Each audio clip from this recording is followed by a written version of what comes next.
नमस्कार दोस्तों। हम देख रहे थे इंडियन पॉलिटी या भारतीय संविधान। दोस्तों, पहले संविधान के क्वेश्चन, फिर जो इंडियन पॉलिटी है उसके क्वेश्चन हम देख रहे हैं टॉपिक अनुसार। आज हमारा जो क्लास नंबर 4 में टॉपिक रहने वाला है वो रहने वाला है नीति निर्देशक तत्व। दोस्तों, इनसे रिलेटेड जो विगत परीक्षाओं में प्रश्न पूछे गए हैं वो 45 क्वेश्चन इस क्लास के अंदर मैं लेकर आया हूं। और ये मान के चलो कि आपका कोई सा भी पेपर हो अगर छपेगा तो यहीं से छपेगा, यहीं से प्रश्न पूछे जाएंगे। दोस्तों, इसलिए ये 45 क्वेश्चन कम समय में देखते हैं हम, बहुत ही कम समय के अंदर हर जो टॉपिक है उसके क्वेश्चन आंसर लेकर आ रहे हैं। तो आप सभी के प्लेलिस्ट के अंदर जाकर देख सकते हैं, प्लेलिस्ट बनी हुई है इंडियन पॉलिटी क्वेश्चन के नाम से, वहां से जाकर अटेंड कर सकते हैं। दोस्तों, एक बार सभी साथी, काम क्या करना है आपको, अगर आप क्लास पे आए हैं, जो भी साथी यहां पर है ना, लाइव है, देख रहा है, वो लाइक जरूर कर दे। मेरा मनोबल आपका लाइक ही है। दोस्तों, तो लाइक कर दे, शेयर कर दे, और जो नए साथी जुड़ रहे हैं वो चैनल को सब्सक्राइब करे। पहला क्वेश्चन, भारतीय संविधान में राज्य के नीति निर्देशक तत्व ग्रहण किए गए हैं। देखिए, बात हो रही है कि नीति निर्देशक तत्व हमारे संविधान में कौन से देश से लिए गए, कहां से लिए गए? आयरलैंड से। दोस्तों, कहां से? आयरलैंड से। आपका यहां पे बी ऑप्शन है जो सही रहेगा। और वेरी इंपॉर्टेंट क्वेश्चन है ये। अगर नीति निर्देशक तत्वों की बात करें तो यही क्वेश्चन सीधा पूछा जाता है। आगे चलिए, क्वेश्चन नंबर 2, राज्य के नीति निर्देशक तत्वों का उल्लेख भारतीय संविधान के किस भाग में, किस भाग के अंदर इनका उल्लेख किया गया है? भाग 4 के अंदर। दोस्तों, याद कर लेना, यह भी इंपॉर्टेंट क्वेश्चन है आपके लिए। और ऑप्शन सी यहां पे सही रहेगा। क्वेश्चन 3, भारतीय संविधान के किस अनुच्छेद में राज्य के नीति निर्देशक तत्वों का उल्लेख है? अनुच्छेद पूछा गया आपको कि नीति निर्देशक तत्व है कौन से अनुच्छेद से? अनुच्छेद आर्टिकल 36 से लेकर आर्टिकल 51 तक। तो ये रहा अनुच्छेद 36 से 51 तक। दोस्तों, ऑप्शन सी है जो आपका सही रहेगा। इंपॉर्टेंट क्वेश्चन है ये भी। क्वेश्चन 4, संविधान का वह कौन सा भाग है जो संविधान के निर्माताओं के मस्तिष्क और उद्देश्यों को प्रतिबिंबित करता है? अच्छा क्वेश्चन है ना ये, बड़ी से बड़ी। आप अगर यूपीएससी की तैयारी कर रहे हैं या छोटी से छोटी चतुर्श्रेणी भर्ती की तैयारी कर रहे हैं, सबके लिए ये क्वेश्चन बनता है। सिंपल भी है, अच्छा भी है, और सही रहेगा राज्य के नीति निर्देशक तत्व, ऑप्शन सी यहां पे। क्वेश्चन 5, राज्य के नीति निर्देशक तत्वों में निम्नलिखित में से किन किन प्रकार के सिद्धांत अंतर्निहित है? आर्थिक सिद्धांत है, सामाजिक सिद्धांत है, प्रशासनिक सिद्धांत है, तीनों है ये। उपयुक्त सभी, डी ऑप्शन सही रहेगा। क्वेश्चन 6, भारतीय संविधान में राज्य के नीति निर्देशक सिद्धांतों को शामिल करने के पीछे मुख्य उद्देश्य क्या था? भारतीय संविधान के अंदर जो राज्य के नीति निर्देशक सिद्धांत है, इनको शामिल करने के पीछे जो मुख्य उद्देश्य था वो क्या था? कल्याणकारी राज्य की स्थापना करना। इंपॉर्टेंट क्वेश्चन बन सकता है एग्जाम के अंदर दोस्तों ये, और ऑप्शन ए सही रहेगा। क्वेश्चन 7, संविधान में राज्य के नीति निर्देशक तत्वों को शामिल करने के पीछे क्या उद्देश्य था? हटके क्वेश्चन आया ये, क्या था? सामाजिक आर्थिक लोकतंत्र की स्थापना करना। दोस्तों, क्वेश्चन नंबर 8, निम्नलिखित में से किसने नीति निर्देशक सिद्धांतों को बैंक की सुविधा अनुसार दे उत्तर दिनांकित चेक कहा? बैंक की सुविधा अनुसार दे उत्तर दिनांकित चेक किसने कहा? किसने कहा था? केटी साहा ने कहा था। यह भी बोल रहा हूं, वेरी इंपॉर्टेंट क्वेश्चन बन सकता है एग्जाम में, डी ऑप्शन यहां पे। क्वेश्चन 9, किस संवैधानिक संशोधन अधिनियम ने राज्य के नीति निर्देशक तत्वों को मौलिक अधिकारों की अपेक्षा अधिक प्रभावशाली बनाया? कौन सा संवैधानिक संशोधन हुआ जिसके बाद नीति निर्देशक तत्व है वो मौलिक अधिकारों की अपेक्षा अधिक प्रभावशाली बने? किसके द्वारा? 42वां संवैधानिक संशोधन अधिनियम 1976 के द्वारा। ऑप्शन ए सही रहेगा। क्वेश्चन 10, भारतीय संविधान का कौन सा अंग समाजवादी व्यवस्था स्थापित करने की प्रेरणा देता है? भारतीय संविधान का कौन सा अंग है जो समाजवादी व्यवस्था है वो स्थापित करने की प्रेरणा देता है? कौन सा? नीति निर्देशक तत्व है दोस्तों। सी ऑप्शन यहां पे। क्वेश्चन 11, संविधान में कल्याणकारी राज्य का आदेश दिया जाता है। कल्याणकारी राज्य का आदेश कहां पर? नीति निर्देशक तत्वों के अंदर दोस्तों। क्वेश्चन 12, नीति निर्देशक सिद्धांत है। कमेंट करके बता दो आप सभी साथी, सभी को कमेंट करना जो देख रहा है इस क्लास को। वाद योग्य नहीं, मौलिक अधिकार या इनमें से कोई नहीं।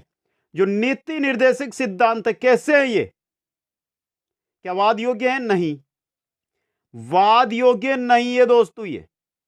ऑप्शन बी यहां पे सही रहेगा। क्वेश्चन 13, नीति निर्देशक तत्वों का क्रियान्वयन निम्नलिखित में से किस पर निर्भर करता है?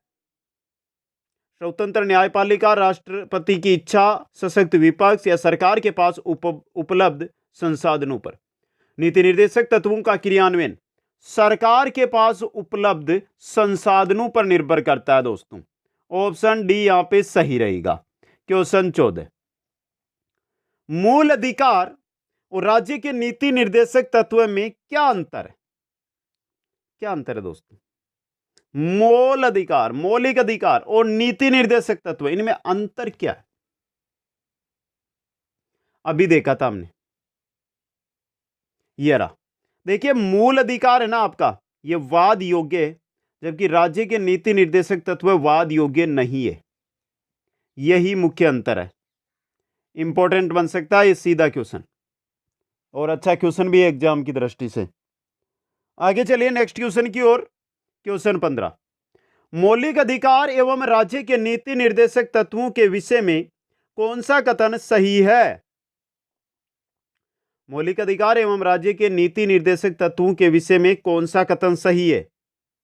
देखिए, पहला, वे एक दूसरे के पूरक है, पहला ही सही हो गया आपका। क्वेश्चन 16, एक कल्याणकारी राज्य के निर्देश आदर्श वर्णित है। कल्याणकारी राज्य की जब भी बात है तो नीति निर्देशक तत्व कर देना, और ये राज्य के नीति निर्देशक तत्वों में, समझ गए? ऑप्शन ए यहां पे। क्वेश्चन 17, नीति निर्देशक तत्वों को कार्यान्वित करने के लिए क्या मूल अधिकारों का हनन हो सकता है? नीति निर्देशक तत्वों को कार्यान्वित अगर हम कर रहे हैं तो क्या मूल अधिकार उनका हनन हो सकता है? हाँ, कुछ का नहीं या विवादग्रस्त है, कुछ मूल अधिकारों का हनन हो सकता है। बी ऑप्शन सही रहेगा। क्वेश्चन 18, भारत के संविधान में अंतर्राष्ट्रीय सुरक्षा को प्रोत्साहन देना सन्निहित है। अंतर्राष्ट्रीय सुरक्षा को प्रोत्साहन देना किसमें सन्निहित है? किसमें है? राज्य के नीति निर्देशक तत्व के अंदर। ऑप्शन बी, और अच्छा क्वेश्चन एग्जाम की दृष्टि से। क्वेश्चन 19, समान कार्य के लिए समान वेतन भारत के संविधान में सुनिश्चित किया गया है। क्या है ये? समान कार्य के लिए समान वेतन, ये आपका नीति निर्देशक तत्व है दोस्तों। नीति निर्देशक सिद्धांत का अंग है दोस्तों। ये इंपॉर्टेंट क्वेश्चन बन सकता है ये। क्वेश्चन 20, भारतीय संविधान के निम्नोक्त भागों में से किस एक में न्यायपालिका तथा कार्यपालिका के पार्थक्य का प्रावधान है? किसमें? राज्य के नीति निर्देशक सिद्धांत में। सी ऑप्शन, न्यायपालिका और कार्यपालिका के बारे में। क्वेश्चन 21, भारतीय संविधान में राज्य के नीति निर्देशक सिद्धांत को किस मुख्य कारण से सम्मिलित किया गया है? कौन सा मुख्य कारण था जो नीति निर्देशक सिद्धांत है इनको सम्मिलित करना पड़ा? पहला, कल्याणकारी राज्य की स्थापना के लिए दोस्तों, पहला ही सही है यहां पे। क्वेश्चन 22, मूलभूत संविधान में कौन से भाग में राज्य लोक कल्याण की संकल्पना सम्मिलित की गई? देखिए, अच्छा क्वेश्चन है ये आपके लिए। संविधान प्रस्तावना दे दी, तीसरी अनुसूची देती, तीसरी अनुसूची ये तो सेम हो गया, और यहां पे देखिए राज्य के नीति निर्देशक तत्व में डी ऑप्शन यहां पे सही रहेगा, और इंपॉर्टेंट क्वेश्चन भी है ये। क्वेश्चन 23, संविधान का कौन सा अंश भारत के नागरिकों को आर्थिक न्याय प्रदान करने का संकेत करता है। आर्थिक न्याय राज्य के नीति निर्देशक तत्व है दोस्तों। ऑप्शन ए सही रहेगा। क्वेश्चन 24, निम्नांकित में से कौन सा राज्य नीति का नीति निर्देशक सिद्धांत नहीं है? राज्य का जो नीति निर्देशक सिद्धांत है उनमें से इनमें से कौन सा नहीं है दोस्तों? पहला, अंतर्राष्ट्रीय शांति को प्रोत्साहन है। 14 वर्ष तक के बच्चों को निःशुल्क अनिवार्य शिक्षा प्रदान करना है। गोवध निषेध है। निजी संपत्ति की समाप्ति। यह नहीं है दोस्तों, यह नहीं है आपका डी वाला।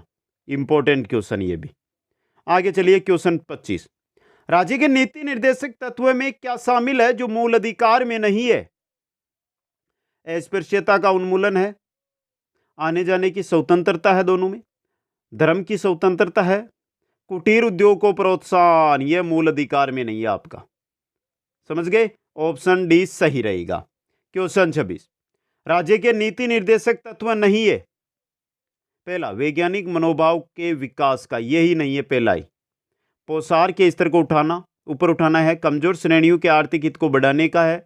कार्यपालिका से न्यायपालिका को अलग रखने का, तीनों है ये। तो ऑप्शन ए सही रहेगा। क्वेश्चन 27, किस नीति निर्देशक सिद्धांत को प्राय समाजवादी माना जाता है? किसको माना जाता है? पहला, ग्राम पंचायतों की स्थापना, यही है आपका, इसी को माना जाता है समाजवादी। क्वेश्चन 28, निम्नलिखित निर्देशक सिद्धांतों में से वह सिद्धांत कौन सा है जिसे गांधीवादी सिद्धांत कहा जाता है? और आज बोल रहा हूं, ये पर्सन है ना जो आपके लिए वेरी वेरी इंपॉर्टेंट है। भर्तियों में बहुत बार आया ये क्वेश्चन, और यह है आपका स्वशासन के प्रभावी एकलू के रूप में ग्राम पंचायत का संगठन दोस्तों। गांधीवादी सिद्धांत कहा जाता है इसको। क्वेश्चन 29, नीति निर्देशक तत्व का महत्व किसके लिए? किसके लिए दोस्तों? राज्य के लिए। राज्य के नीति निर्देशक तत्व, समझ गए आप? क्वेश्चन 30, भारत के किस राज्य में समान नागरिक संहिता लागू है? किसमें? मेघालय, केरल, हरियाणा, गोवा। गोवा के अंदर दोस्तों। डी ऑप्शन सही रहेगा। क्वेश्चन 31, राज्य के नीति निर्देशक सिद्धांतों के अनुसार किस आयु तक के बच्चों को निःशुल्क एवं अनिवार्य शिक्षा देने की आशा की जाती है दोस्तों? कौन सी आयु है उस तक दोस्तों? बहुत ही अच्छा है, 14 वर्ष तक। 6 से 14 वर्ष पढ़ा होगा आप तो, अनिवार्य शिक्षा का अधिनियम। आगे क्वेश्चन, राज्य के नीति निर्देशक सिद्धांत किस प्रकार मौलिक अधिकारों से भिन्न है दोस्तों? किस प्रकार है? कमेंट करिए आप, मैं देखता हूं किस प्रकार है दोस्तों। ये रहा, राज्य के नीति निर्देशक सिद्धांत परिवर्तनीय नहीं है जबकि मूल अधिकार परिवर्तनीय है। दोनों इस प्रकार भिन्न है दोस्तों। ये सी ऑप्शन। क्वेश्चन 33, भारतीय संविधान के कौन से संशोधन अधिनियम द्वारा टकराव की दशा में राज्य के नीति निर्देशक तत्वों को मूल अधिकारों पर वरीयता प्रदान की गई है? किस पर? 42वें संविधान संशोधन के द्वारा दोस्तों। क्वेश्चन 34, भारतीय संविधान के अंतर्गत कल्याणकारी राज्य की अवधारणा निम्नलिखित में से किस अनुच्छेद में? कौन से अनुच्छेद में? कौन सा आर्टिकल है? 38, अनुच्छेद 38 दोस्तों। ऑप्शन बी यहां पे। क्वेश्चन 35, समान न्याय और निःशुल्क विधि सहायता का प्रावधान संविधान के किस अनुच्छेद में? समान न्याय और निःशुल्क विधि सहायता यह दी गई है अनुच्छेद 39A में, आर्टिकल 39A के अंदर दोस्तों। क्वेश्चन आ रहा है 36, देखिए 36 नंबर क्वेश्चन है, भारतीय संविधान के निम्नलिखित अनुच्छेदों में से कौन सा अनुच्छेद राज्य सरकारों को ग्राम पंचायतों को संगठित करने का निर्देश देता है? राज्य सरकारों को ग्राम पंचायतों को संगठित करने का निर्देश कौन सा अनुच्छेद देता है? अनुच्छेद 40, आर्टिकल 40 दोस्तों। आगे चलिए क्वेश्चन 37, भारतीय नागरिकों के लिए एक समान सिविल संहिता प्राप्त कराने की बात कही गई है? किसमें? एक समान सिविल संहिता, नागरिकता, एक समान नागरिकता, ये किसमें कही गई है?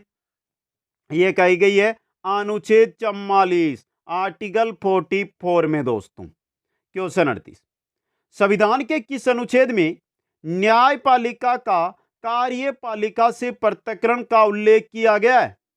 न्यायपालिका कार्यपालिका से अलग हो, इसका उल्लेख किया गया आपके आर्टिकल 50 में। किसमें? आर्टिकल 50 अनुच्छेद 50 के अंदर। डी ऑप्शन यहां पे। क्वेश्चन 39, राज्य के नीति निर्देशक सिद्धांतों में से किस अनुच्छेद का संबंध अंतर्राष्ट्रीय शांति और सुरक्षा के संवर्धन से, अंतर्राष्ट्रीय शांति और सुरक्षा से जुड़ा हुआ कौन सा है? कौन सा है? अनुच्छेद 51 है दोस्तों, अनुच्छेद 51 आपका। क्वेश्चन 40, भारतीय संविधान के किस अनुच्छेद द्वारा निम्न दुर्बल वर्गों को शिक्षा संबंधी सुरक्षा प्रदान की गई है? किसके द्वारा? अनुच्छेद 46 के द्वारा दोस्तों। जो दुर्बल वर्ग है उनको शिक्षा संबंधी सुरक्षा दी गई है। क्वेश्चन 41, काम करने के अधिकार को राज्य के नीति निर्देशक तत्वों में निम्नलिखित में से किस अनुच्छेद के अंतर्गत रखा गया है? काम करने के अधिकार कौन से अनुच्छेद में? अनुच्छेद 41 में। अगला क्वेश्चन, संविधान के, भारत के संविधान के अनुच्छेद 49 में क्या प्रावधान है? अनुच्छेद आर्टिकल 49 है, उसमें क्या प्रावधान किया गया? 4 ऑप्शन है आपके सामने, कमेंट करके बता दीजिए उत्तर आप। ये रहा, स्मारकों एवं स्थानों तथा प्राकृतिक महत्व की वस्तुओं का संरक्षण। डी ऑप्शन यहां पे सही रहने वाला है दोस्तों। क्वेश्चन 43, निम्नलिखित में से कौन सा या कौन से राज्य के नीति निर्देशक तत्वों में शामिल है? देखिए, मानव के दुर्व्यापार और बलात् श्रम का प्रतिषेध, ध्यान से देख लेना, क्या यह है नीति निर्देशक? नहीं है दोस्तों, यह नीति निर्देशक तत्वों में। मादक पेयों और स्वास्थ्य के लिए हानिकारक औषधियों के औषधीय प्रयोजनों से भिन्न उपयोग का प्रतिषेध, यह है। केवल 2, ऑप्शन बी सही रहेगा। क्वेश्चन 44, निम्नलिखित में से कौन सा एक राज्य के नीति निर्देशक तत्वों का उद्देश्य नहीं है? एक कल्याणकारी राज्य की स्थापना करना है, सामाजिक आर्थिक कल्याण सुनिश्चित करना है, अंतर्राष्ट्रीय शांति एवं सुरक्षा की अभिवृद्धि करना है, एक धार्मिक राज्य की स्थापना करना, यह नहीं है दोस्तों। डी ऑप्शन सही रहेगा। क्वेश्चन 50, इनमें से कौन राज्य के नीति निर्देशक सिद्धांतों में सम्मिलित है? लाइक कर दो मित्रों, अभी तक जिन साथियों ने नहीं किया। सम्मिलित नहीं है, यह पूछा गया आपका। मद्य निषेध है, काम का अधिकार है, समान कार्य हेतु समान वेतन है, सूचना का अधिकार नहीं है, यह नहीं है आपका। ऑप्शन डी यहाँ पे सही रहेगा। तो ये थे नीति निर्देशक सिद्धांत या तत्वों से जुड़े हुए 45 क्वेश्चन। कैसे लगे आपको एक बार कमेंट करके बताना। और जिन साथियों ने लाइक नहीं किया है, शेयर नहीं किया है और चैनल को सब्सक्राइब नहीं किया, जल्दी से सभी साथी कर ले। आप किस भर्ती की तैयारी कर रहे हैं कमेंट करके मेरे को जरूर बताएं। आप सभी साथियों को बहुत बहुत धन्यवाद। जय हिंद, जय भारत।